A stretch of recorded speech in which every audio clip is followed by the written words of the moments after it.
नमस्कार दोस्तों, आपका एक बार फिर से हार्दिक स्वागत है आपके अपने परिवार, आपके अपने YouTube चैनल आरके क्लासेज में। दोस्तों, आज से हम आपके लिए आरपीएफ की और जो हरियाणा सीटी है उसके लिए रीजनिंग की एक टेस्ट सीरीज शुरू करने जा रहे हैं, जिसमें रीजनिंग के हर टॉपिक से प्रीवियस ईयर एग्जाम्स में आए हुए विभिन्न प्रकार के क्वेश्चन आपके रखे जाएंगे, तो आप उनको सोल्व करके अपनी तैयारी का अंदाज़ा लगा सकते हैं। तो चलिए स्टार्ट करते हैं बिना किसी समय को व्यर्थ किए अपनी क्लास को। उससे पहले हम बता दूं कि हम डेली एक ऐसा टेस्ट जिसमें 25 से 30 क्वेश्चन होंगे, जिसमें हर एक टॉपिक के लगभग क्वेश्चंस कवर करेंगे हम। तो इस प्रकार की टेस्ट सीरीज डेली एक टेस्ट लगाया करेंगे, जिससे रीजनिंग की प्रिपरेशन होती रहे। और एक टेस्ट सीरीज शुरू करेंगे हरियाणा जीके की और इंडिया जीके की टेस्ट सीरीज, मिक्स क्वेश्चन होंगे, जिससे हम एचएसएससी की और इंडिया जीके की साथ में प्रिपरेशन कर सकें। तो चलिए दोस्तों, आज की क्लास की शुरुआत करते हैं। हमारा पहला क्वेश्चन है कि दी गई आकृति में कितने त्रिभुज होंगे, कितने ट्रायंगल होंगे, ये हमें बताना है। ठीक है, दी गई आकृति में कितने ट्रायंगल होंगे ये हमें बताना है। तो देखिए, जब भी मैं बता दूं, ये फिगर काउंटिंग का क्वेश्चन है। ठीक है, जब भी आपको ट्रायंगल्स गिनने हो और इस प्रकार से अगर आपको ट्रायंगल्स दिए गए हैं, ठीक है, इस प्रकार से आपको ट्रायंगल दिए गए हैं, तो आपको क्या करना है, यहाँ पर नंबर, जब एक ही बेस पे दो ट्रायंगल बन रहे हो ऐसे नंबर कर देना है। ठीक है, एक और दो कितने हो गए, तीन, यानी इसमें कितने ट्रायंगल हैं, तीन है। तो इस प्रकार से यहाँ पर कितने हो गए, तीन, यहाँ पर भी कितने हो गए, तीन। क्लियर है। अब देखिए, बीच में ये बॉक्स है, इस तरीके से एक स्क्वायर के अंदर जब भी ऐसा क्वेश्चन हो तो आप हर एक को नंबर दे दीजिए, 1 2 3 4। उसको जो भी लास्ट में आए, 4 को 2 से मल्टीप्लाई कर दो, यानी इस बॉक्स में कुल कितने ट्रायंगल होंगे, 8 ट्रायंगल होंगे। कैसे, मैं आपको बता देता हूं। पहले तो ये 4 छोटे ट्रायंगल हैं, छोटे त्रिभुज हैं, वो आपको दिखाई दे रहे हैं। ठीक है, 4 के बाद दो ये इस तरीके से बनेंगे, एक इस साइड एक इस साइड, बड़ा 6 हो गए। और फिर दो ही इस लाइन को जब हम सेंटर मानेंगे तो इस साइड और इस साइड एक बड़ा 8 हो गए। ठीक है, तो 4 को 2 से गुना कर दिया, 8। तो 3 और 3 6 और 8 कितने हो गए, 8 और 3 11 और 3 14, यानी ऑप्शन बी इस क्वेश्चन का क्या हो जाएगा, राइट आंसर हो जाएगा। क्लियर है। चलिए नेक्स्ट क्वेश्चन पे चलते हैं।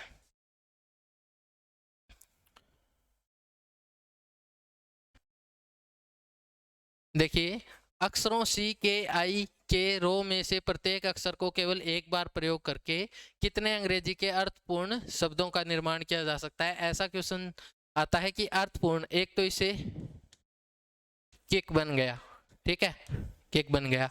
इसके अलावा के आई के सी कुछ भी नहीं बन रहा, इसके अलावा कुछ भी नहीं बन रहा। ठीक है, तो ये एक ही अर्थपूर्ण शब्द बनेगा, तो इसका आंसर क्या आ गया, ऑप्शन डी हमारा राइट आंसर हो गया। क्लियर है।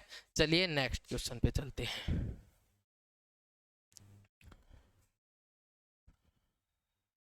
अंग्रेजी वर्णमाला में क्रम के आधार पर दी गई श्रृंखला में प्रश्न चिन्ह के स्थान पर क्या आना चाहिए, ये आपको बताना है कि ये जो क्वेश्चन मार्क है उसमें क्या आएगा। ये अल्फाबेट सीरीज का क्वेश्चन है दोस्तों, आपको सोल्व करना है। तो देख लेते हैं, सबसे पहले हम नंबर कर लेते हैं।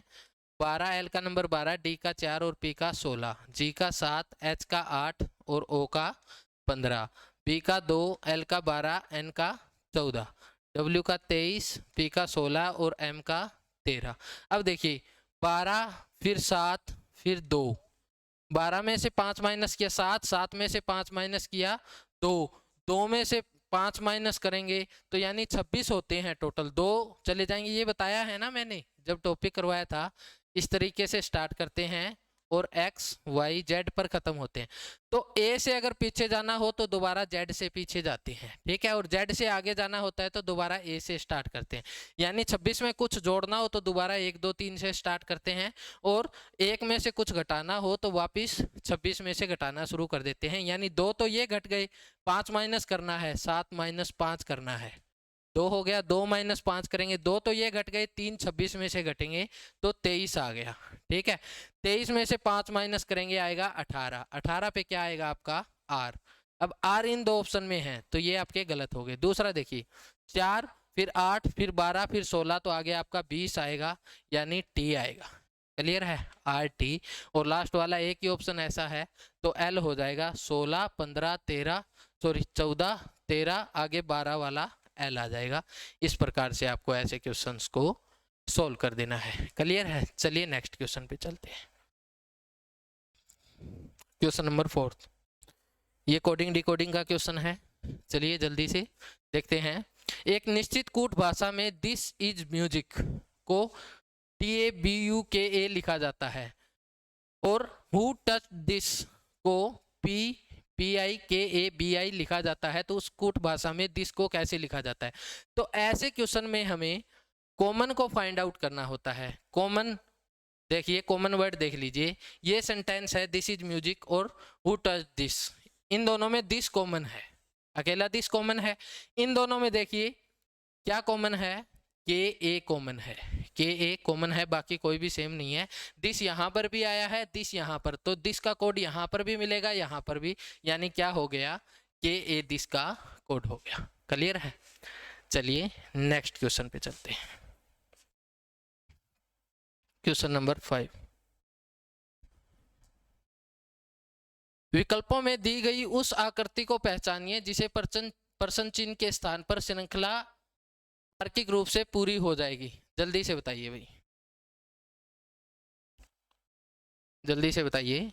देखिए यहाँ पर हमें क्या, ये बिल्कुल उल्टा हो गया और यहाँ पे जो है वो बीच में ये ऐसे घूम रहे हैं, स्टार यहाँ पर आ गया, 8 यहाँ पर आ गया, A यहाँ पर, और ये आपस में चेंज हो गए। उसके बाद क्या हुआ, A यहाँ पर चला गया, A बीच में आ गया उसके बाद में, ठीक है, A इधर आ गया, यहाँ से A यहाँ पर, 4 यहाँ पर और 8 यहाँ पर, S और वो अपोजिट हो गए, ठीक है। उसके बाद में A 8, 4 कहाँ पर चला गया, 4 यहाँ से पलटकर यहाँ पर आ गया, ठीक है, 8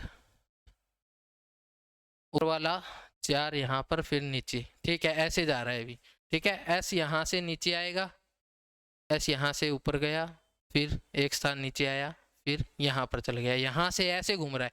अब 8 यहाँ पर आ जाएगा, जिसमें एक मिनट, A, फिर A यहाँ पर, फिर A यहाँ पर, फिर A ऊपर है, तो A अगली बार कहाँ से आएगा देख लेते हैं। स्टार, S और A4 8, A4 8 दोनों है, ठीक है। कैसे टर्न हो रहा है, ऐसे गया, 8 यहाँ पर आया, A यहाँ पर, यहाँ से यहाँ पर आ गया, ठीक है, और S और 4 ने अपनी जगह बदल ली।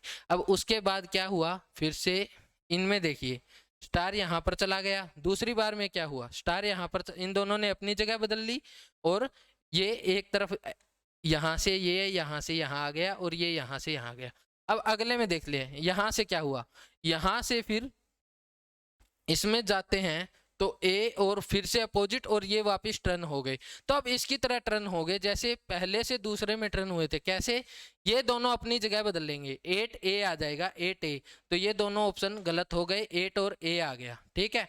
और ये तीनों आपस में जगह बदलेंगे तो S यहाँ पर आएगा, S यहाँ पर, 4 यहाँ पर और स्टार यहाँ पर, B ऑप्शन आपका राइट आंसर हो जाएगा। इस प्रकार से दो अलग अलग, पहले इससे इसमें कन्वर्ट हुआ, इससे फिर यही सेम पैटर्न चला, ठीक है, इससे ये चला, फिर इससे सेम पैटर्न, तो आगे भी दूसरा सेम पैटर्न चलेगा, ठीक है। दो पैटर्न चल रहे थे। चलिए नेक्स्ट, ब्लड रिलेशन का क्वेश्चन आ गया। देखिए, एक निश्चित कूट भाषा में A+B का अर्थ है AB का बेटा है, A-B का अर्थ है AB का भाई है, AB गुना B का अर्थ है AB की पत्नी है, A भाग B का अर्थ है AB बेटा है। उपरोक्त के आधार पर यदि P गुना Q minus R plus S divide T, तो P का T से क्या संबंध है, जल्दी से बताइए। देखिए, P Guna Q, A Guna B का अर्थ है A B की पत्नी है, तो इसका अर्थ हो गया P Q की पत्नी है, P Q की पत्नी है तो Q पति हो गया। इसके बाद में Q minus R, A minus B का अर्थ है A B का भाई है, Q माइनस का R का अर्थ हो गया Q किसका भाई है, R का भाई है। इसके बाद R plus S, A plus B का अर्थ है A B का बेटा है, R प्लस S का मतलब हो गया R किसका बेटा है, R S का बेटा है, ठीक है। अब S डिवाइड T, डिवाइड का अर्थ है A B का पिता है, तो S T का किसका, T का पिता है, S T का पिता है। R S का बेटा है, एस टी का पिता है। अब टी इनका भाई है या बहन है हमें नहीं पता, ठीक है। अब ऑप्शन से देखते हैं, ये प्लस या माइनस लगा देते हैं। पी का टी से क्या संबंध है, पी का पूछा है। देखो ये दोनों अगर बहन है तो भी इनके भाई हैं, ठीक है, और अगर भाई है तो भी ये तीनों आपस में भाई होंगे। अब इनके भाई की पत्नी इनकी क्या लगी, भाभी लगी, भाई की पत्नी। पी है वो टी के भाई की पत्नी है, चाहे टी बहन है चाहे टी भाई है, तो भाई की पत्नी आ गया। पी का पूछा है, ठीक है, पी का पूछा है तो पी टी के भाई की पत्नी है। चलिए नेक्स्ट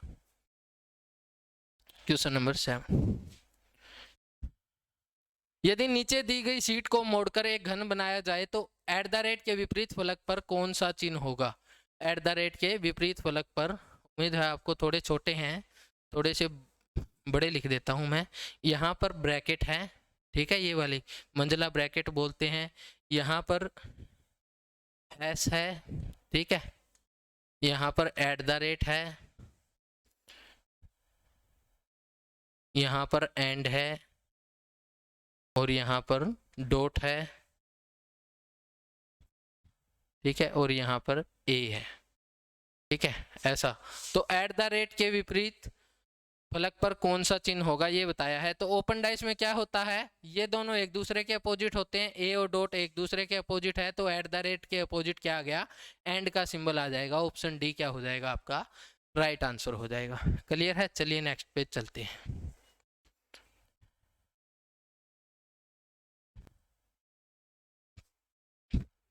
किसी निश्चित भाषा में सर्टेन को ये लिखा जाता है, अन UNCERTA को ये लिखा जाता है, तो उस कूट भाषा में यू को क्या लिखा जाएगा। देखिए दो शब्द दिए हैं, नंबरिंग करके देखते हैं। 3 लिखा है, 5 इसमें नहीं आया, यानी नंबरिंग तो नहीं है, 5 में 1 6, और R 18 नहीं दिख रहा, ठीक है, कुछ जोड़ के भी नहीं दिख रहा। तो देखिए CER TATAIN, ठीक है, आई और एन, इसमें आई नहीं है, इसमें आई की जगह यू आ गया, बाकी एन, बाकी सारे कॉमन है, तो कॉमन को निकाल देते हैं, बाकी जो बचेगा वो यू का ही होगा सिंबल, ठीक है। तो देखिए 9 6 4 3, 9 6 4 3, 8 2 1, 8 2 1, एक को डबल बार दे दिया, फिर भी यू का तो एक नहीं हो सकता, तो बचा क्या 7, तो यू का कोड क्या आ गया 7 आ गया। आंसर बी, ऑप्शन बी आपका राइट आंसर हो गया। क्लियर है, इस प्रकार से आपको करना है। चलिए नेक्स्ट, उस समुच्चय का चयन कीजिए जिसमें संख्याएं ठीक उसी प्रकार संबंधित है जिस प्रकार दिए गए समुच्चयों की संख्याएं संबंधित है।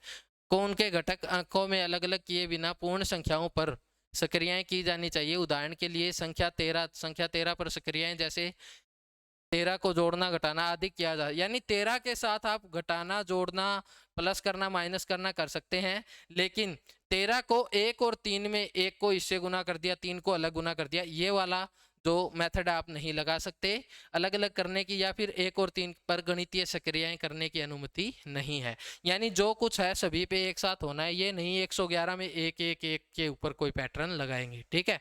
ऐसे भी नहीं है कि 1 1 1 को जोड़ दिया। अब बताइए, देखिए 16 गुना 7 कितना होता है 112, माइनस 1 111, 14 और 12 की गुना करें, 14 दूनी 28, 2 14, 1 14 और 2 16, 168, उसमें से 1, यानी बाद वाले 2 की गुना में से 1 माइनस करके अगला आना चाहिए, ठीक है। 17 8 136, 4 प्लस हो रहा है, गलत हो गया। 21 9 189, यहाँ पर एक प्लस होना है लेकिन माइनस करना है, प्लस नहीं करना माइनस, ध्यान से ऑप्शन को देखना है। 12 निमे 108, 12 की 9 से गुना 108 होती है, माइनस करना था नहीं किया। 11 और 12 की गुना 132 होती है, माइनस 1 करेंगे 131, यहाँ पे भी एक माइनस था, तो बी ऑप्शन आपका राइट आंसर हो गया। इस हिसाब से ऐसे क्वेश्चन को सोल्व करना है। हर टॉपिक के एक एक दो दो क्वेश्चन आपको देखने को मिल जाएंगे इस प्रकार से। चलिए नेक्स्ट, और इस सीरीज को जिसने कर लिया ना, आने वाले एग्जाम जो भी हैं, जैसे MTS के कुछ बच्चों के रहते हैं, उसके बाद RPF के एग्जाम है, तो रीजनिंग का उनका एक भी क्वेश्चन गलत नहीं होने वाला, ठीक है। देखिए यदि 15 अगस्त 2006 को मंगलवार है तो 19 फरवरी 2012 को सप्ताह का कौन सा दिन होगा। पानी पी लेते हैं अभी थोड़ा सा, तब तक कीजिए।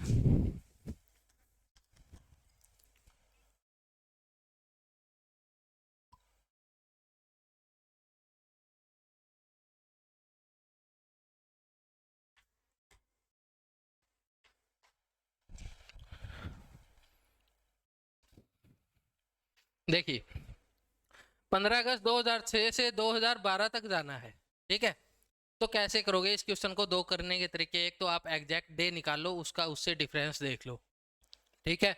दूसरा तरीका है आप 6 से 7 में चले जाओ 19 फरवरी तक और वहां से 12 तक चले जाना। तो हम दूसरा तरीका करते हैं। देखिए 15 अगस्त के बाद अगस्त में कितने दिन होते हैं? 31, 16 दिन बचे, प्लस अगस्त के बाद सितंबर में 30, अक्टूबर में 31, नवंबर में 31 के 3 लिख दिया मैंने, चलो 31 लिख देता हूँ, नवंबर में 30, दिसंबर में 31, प्लस 2007 की जनवरी के 31, प्लस 2007 की फरवरी के 19 फरवरी तक जाना है तो 19 दिन होंगे। हम निकाल रहे हैं एक बार 19 फरवरी 2007 तक चले जाते हैं, फिर सीधा चले जाएंगे, ठीक है। अब देखिए इनको अलग अलग 7 से भी डिवाइड कर सकते हो, अलग अलग भी लिख सकते थे। 2 2 7 28 3, ये ओड डे होते हैं आपके। अगर आपको नहीं पता तो आप चैनल पर जाकर वीडियोस देख सकते हैं, वहां पे करवाया हुआ है। 5, अब देखिए जो भी 7 बन रहा है, 5 और 2 7, ठीक है, कट गया। 2 2 4 और 3 7 कट गया, 6 बच गया, ठीक है। 6 बच गया, इसका मतलब 6 दिन आगे, मंगलवार से 6 दिन आगे जो दिन होगा, 7 दिन बाद मंगलवार आता है तो 6 दिन बाद सोमवार आ गया, ठीक है। ये आ गया किस तारीख को? 19 फैब 2007 को, ठीक है। 2007 को क्या आ गया? सोमवार आ गया। अब यहां से 12 में जाना है, 7 से 8 जाएंगे, ठीक है, तो एक दिन ऐड होगा। 8 से 9 जाएंगे तो 2 दिन ऐड होंगे क्योंकि लीप ईयर है। 9 से 10 जाएंगे 19 फरवरी, एक दिन ऐड होगा। 10 से 11 जाएंगे, एक दिन ऐड होगा। 12 तक जाना है ना, 11 से 12 जाएंगे, एक दिन ऐड होगा। कितने दिन? 2 3 5 और 1 6 दिन ऐड और हो गए। सोमवार में 6 दिन ऐड करेंगे तो रविवार आएगा आपका आंसर, ठीक है, संडे। डी ऑप्शन आपका राइट आंसर हो जाएगा। ये दो टाइप्स को मिक्स करके आपको क्वेश्चन दिया है। एक विद इन मंथ्स का क्वेश्चन है, एक विद इन ईयर्स पे जो क्वेश्चन पूछता है वो क्वेश्चन है। दोनों टाइप का मिश्रण था। इस प्रकार से हम सम को सोल्व कर सकते हैं। चलिए नेक्स्ट क्वेश्चन पे चलते हैं। श्रृंखला को पूरा कीजिए भाई। ये थोड़ा देखना भी, पास पास लिख रखे हैं, ऐसे कोमा है इनके बीच में, सभी के बीच में, ठीक है। ये सीरीज का क्वेश्चन आ गया। अब सीरीज का जल्दी से कीजिए। देखिए कैसे है। 4 और 13 में 9 का डिफरेंस है, आगे हमें नहीं पता यहाँ पर कितना डिफरेंस है। अब देखिए यहाँ पर कितना है, 58 और 6 64 36 का, ठीक है। यहाँ पर 45 का, यहाँ पर देखें तो 54 का। 9 9 36 9 5 45 9 6 54, यानी 9 18, 2 पे 18, 3 पे 27, बन गई ना सीरीज। 9 18 27 36 45 54। तो 13 में कितना जोड़ेंगे? 18, तो 31 हमारा क्या आ जाएगा? आंसर आ जाएगा। 31 में जब 27 जोड़ेंगे तो 58 आ जाएगा। सीरीज वैसे ही कंटिन्यू रहेगी। तो हमारा आंसर हो गया ऑप्शन डी। चलिए नेक्स्ट। दर्पण की नीचे दर्शाए अनुसार mn पर रखे जाने के लिए संयोजन के सही दर्पण प्रतिबिंब का ज्ञात कीजिए। जल्दी कीजिए भाई।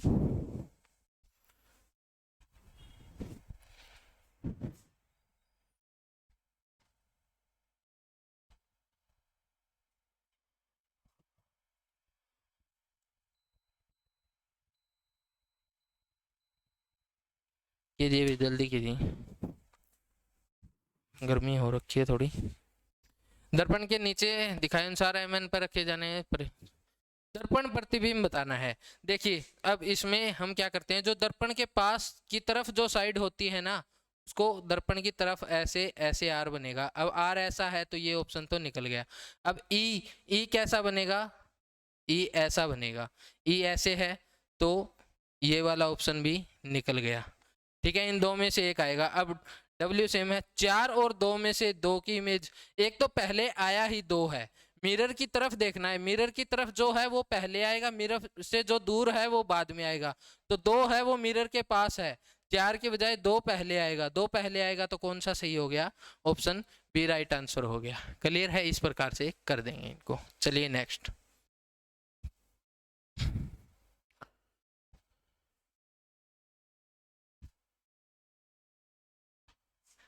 प्लस माइनस को आपस में बदल दिया जाए और x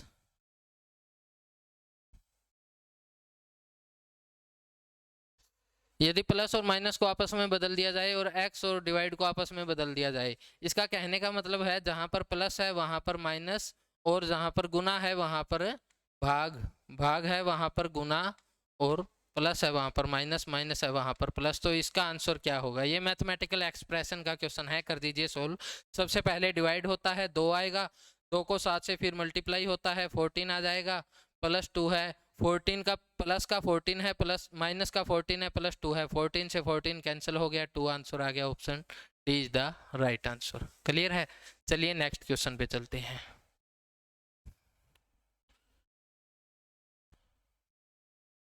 यदि प्लस और गुना को आपस में बदल दिया, फिर से मैथमेटिकल एक्सप्रेशन का, प्लस और गुना को आपस में बदलेंगे तो 46 प्लस ये गुना है भाई, ठीक है, 17 गुना 4, और डिवाइड और माइनस को आपस में बदल दिया जाता है तो -98 डिवाइड 7। अब देखिए सबसे पहले डिवाइड सोल्व करेंगे, क्या आ जाएगा? 14 आ गया, ठीक है। अब मल्टीप्लाई सोल्व करेंगे तो ये आ जाएगा 46 प्लस 68 माइनस 14। अब इन दोनों को जोड़ दीजिए, 60 और 40 100, 8 और 6 14, 114 माइनस 14 कितना आ गया? 100 आ गया। सी ऑप्शन आपका राइट आंसर हो जाएगा। चलिए नेक्स्ट पे चलते हैं। इसको भी दो तरीके से करेंगे भी, एक डायग्राम से सिलोग्स आ गया, कुछ हैंडल सलाखें हैं, कुछ हैंडल सलाखें हैं, तो ऐसे डायग्राम बना लेते हैं। कुछ हैंडल जो हैं वो सलाखें हैं, ठीक है। सभी सलाखें डंडियां हैं, सभी। अब सलाखों का पूरा सर्कल किसके अंदर आना चाहिए? डंडियों के सर्कल के अंदर आना चाहिए, ठीक है। कोई भी डंडी छड़ी नहीं है, कोई भी डंडी छड़ी नहीं है, तो यानी ये इनका सर्कल अलग बन गया। अब देखिए इसके आधार पर हम नंबरिंग भी कर सकते हैं, 1 2 3 4, हर एक एरिया को नंबर देना है, जो कॉमन है वो भी। H का नंबर हो गया 1 और 2, S का नंबर यानी सलाखों का नंबर हो गया 2 और 3, ठीक है। इस प्रकार से D का नंबर हो गया 2 3 और 4, और CH छड़ियों का नंबर हो गया 5, ठीक है। अब देखिए कुछ हैंडल डंडियां हैं, कुछ हैंडल डंडियां हैं, क्या दोनों का आपस में, ये जो डंडियों का सर्कल है ये एस यानी सलाखों के सर्कल के ऊपर से था, ये बना लेता हूं मैं, ये डंडियों का सर्कल है जो सलाखों के सर्कल के बिल्कुल ऊपर आएगा, ठीक है। अब पहचान जाओगे आप, ठीक है। अब ये सर्कल यहां से आया है डी का भी, तो इसने इस पार्ट को कट कर रखा है ना यहाँ से एच के सर्कल को, तो यानी ये बन गया कुछ हैंडल डंडियां हैं, ये सही है, कुछ हैंडल डंडियां हैं, ये सही है। दूसरा, कोई सलाका छड़ी नहीं है, कोई सलाका छड़ी नहीं है, यानी एस। अगर नंबर से देखें तो एच और डी में कोई भी नंबर कॉमन है क्या? कुछ कॉमन होना चाहिए, कुछ का रिलेशन पूछा है तो कुछ 2 कॉमन है, तो यानी पहला सही हो गया। नंबरिंग के आधार पर ऐसे कर सकते हैं। दूसरा, कोई सलाका छड़ी नहीं है, एस और सी एच में कोई रिलेशन दिख रहा है आपको? यहाँ पर एस और सी एच में कुछ कॉमन नहीं है, तो यानी ये भी सही हो गया।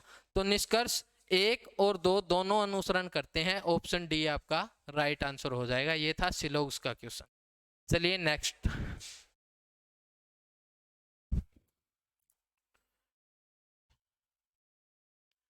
अगर इनमें से कोई टॉपिक जैसे मैं कर रहा हूँ वो ट्रिक्स आपको जाननी है तो कमेंट कर दीजिएगा कि सर जो मेथड आपने यहाँ पर करवाए हैं उस टॉपिक का, जिस टॉपिक का भी आपको पूरा सॉल्यूशन चाहिए आप मेरे को कमेंट कर सकते हैं, मैं आपको उस टॉपिक का पूरा सॉल्यूशन करवा दूंगा, ठीक है, बेसिक से करवा दूंगा। अब देखिए ये आ गया सीरीज का क्वेश्चन, यहाँ पर बताना है यहाँ पर क्या आएगा, सी 3 पे, फिर 12 पे, फिर यहाँ पर फिर 4 पे और फिर 13 पे। अब देखिए 4 और 13 में 9 का डिफरेंस है, 3 और 12 में 9 का डिफरेंस है, 12 और 9 21 हो गया, 21 में फिर से 9 जोड़ेंगे तो 30 होगा, 26 के बाद दोबारा 1 से स्टार्ट करते हैं तो 4 आएगा, यानी पहले पे 12 और 9 21, 21 पे क्या आता है? यू आता है, यू एक ही ऑप्शन में पहला लेटर है, तो हमारा आंसर आ गया UYM। आप करके भी देख सकते हो, ठीक है। 11 के 11 पे, R 18 पे, फिर 6 पे, सॉरी बीच में एक रह गया ना, फिर 6 पे और फिर 13 पे। अब यहाँ से 7 का डिफरेंस है, यहाँ भी 7 का, 18 और 7 कितना हो जाएगा? 25, 25 पे आएगा आपका Y, Y में जब 7 जोड़ेंगे तो आ जाएगा आपका एफ आ जाएगा, क्योंकि वाई के बाद एक जेड और जेड से आगे फिर 6 जोड़ेंगे तो 1 से स्टार्ट करेंगे, 6 वाला आ जाएगा, एफ आ जाएगा यहाँ पर, एफ से फिर 7 जोड़ेंगे 13, इसी तरीके से लास्ट वाला आ जाएगा। चलिए नेक्स्ट क्वेश्चन पे, आपको इतना ही करना है एग्जाम में जहां पर आपका आंसर आ जाए। क्वेश्चन नंबर 17, यदि नीचे दी गई शीट को मोड़कर एक घन बनाया जाए तो 20 के विपरीत फलक पर कौन सी संख्या होगी? 20 के विपरीत फलक पर, तो हमने एक लाइन में एक छोड़कर एक दूसरे के अपोजिट होता है, 21 और 20 एक दूसरे के अपोजिट हैं, 22 और 24 एक दूसरे के अपोजिट हैं, 23 और 25 एक दूसरे के अपोजिट हैं। तो इसने पूछा है कि इनमें अपोजिट फलक पर किसके अपोजिट? 20 के, 20 के कौन सी आ जाएगी? 21 आ जाएगी, सी ऑप्शन आपका राइट आंसर हो जाएगा। क्लियर है? चलिए नेक्स्ट,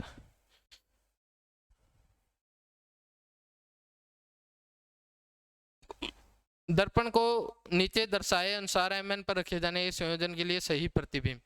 अब देखिए जैसा बताया था पहले, एम, तो एम ऐसे आएगा, देखिए एम आएगा, फिर 2 आएगा, फिर सी आएगा, सबसे पहले m दिखेगा, फिर 2 दिखेगा, फिर c, m2c, m2c, m2c, mc2, तो ये तो वैसे ही गलत हो गया। अब c की पोजीशन देखिए, c का फेस यहाँ पर मिरर की तरफ है तो उधर भी मिरर की तरफ होगा, c इस पोजीशन में आएगा, m इसमें m ही उल्टा दे रखा है, ठीक है, m2c ये इतना सही है। इसके बाद में देखते हैं p, यहाँ पर p उल्टा दे रखा है, लेकिन p आएगा तो सीधा ही इस तरीके से बनेगा p, ये तो आपका सी आंसर हो गया ये वाला, ठीक है, ये वाला ऑप्शन आपका आंसर हो जाएगा जो यहाँ पर दे रखा है, सी ऑप्शन ये बनेगा। क्लियर है? चलिए नेक्स्ट क्वेश्चन,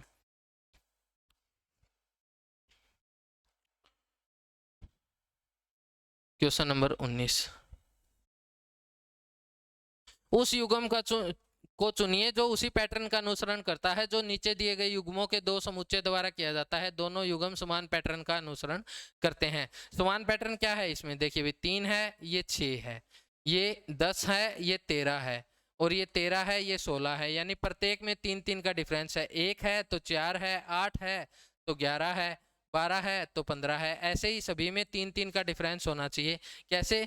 11 और 16 तो ये तो सेम नहीं है, 12 और 20 8 का डिफरेंस हो गया, 14 और 3 17 ये आ रहा है, इसमें देख लीजिए 7 और 3 10 होना चाहिए, ये भी नहीं है, तो ये हमारा आंसर हो गया, ये हमारा आंसर हो गया। बाकी करके भी देख सकते हो, 18 और U 21 पे, S 19 पे, B 22 पे, ठीक है, तो ऐसे 3-3 का डिफरेंस था सभी में, ऐसे हम कर सकते हैं। चलिए नेक्स्ट क्वेश्चन पे चलते हैं,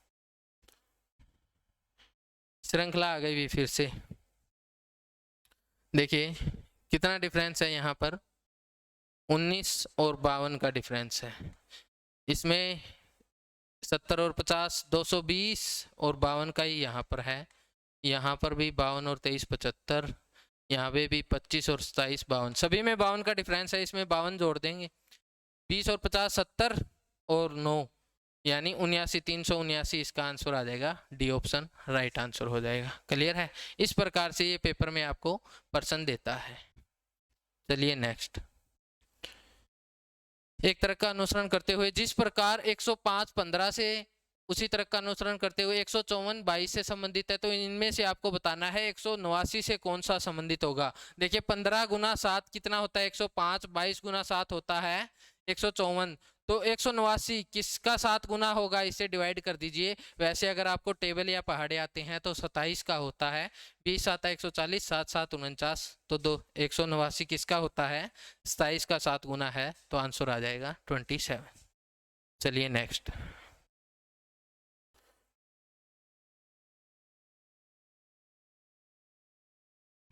चलिए भाई, 4 समूह में से 3 अक्षर समूह एक निश्चित प्रकार से समान है और इस प्रकार से एक समूह बनाते हैं। ध्यान दें, इनमें से 4 समान, 3 एक समान है, एक अलग है। नंबरिंग कर लीजिए, O 15 पे, P 16 पे, S 19 पे और N 14 पे, ठीक है। V 22 पे, फिर 23 पे, फिर 26 पे और फिर 21 पे। देखो 15 एक जोड़ा 16, 22 और 1 23, 16 और 3 19, 23 और 3 26, 19 में से 5 माइनस किया 14, 26 में से 5 माइनस किया 21, ये भी सेम है। m का देखिए 13, 14, 17 और 12, 13 और 1 14, फिर 3 17 और फिर -5 12, ये तीनों सेम हो गए तो अलग यही आएगा।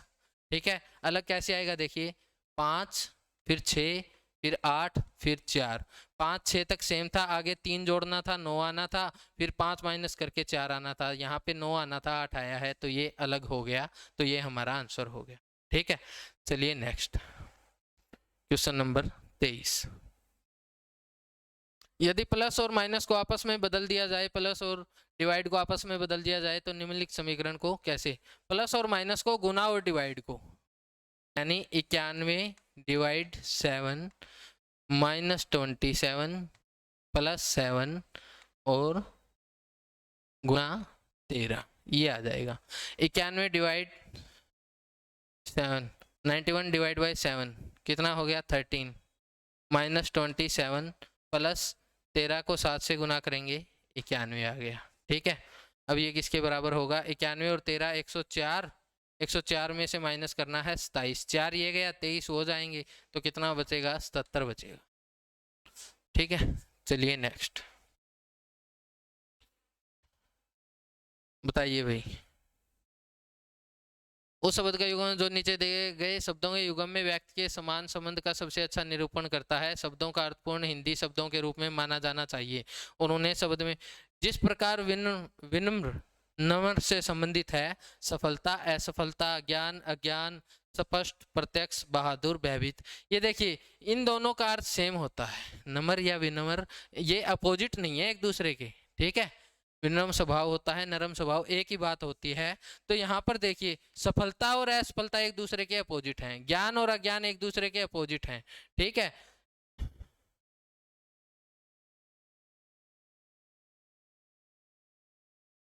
दिए गए समान संबंध का सबसे अच्छा निरूपण कर सकता है, यही बताना है। बहादुर और भयभीत का अपोजिट है आपस में, स्पष्ट और प्रत्यक्ष एक ही बात है। इस तरह विनम्र और नरम एक ही बात है, नम्र एक ही बात है, स्पष्ट और प्रत्यक्ष भी एक ही बात है। क्लियर है, चलिए नेक्स्ट।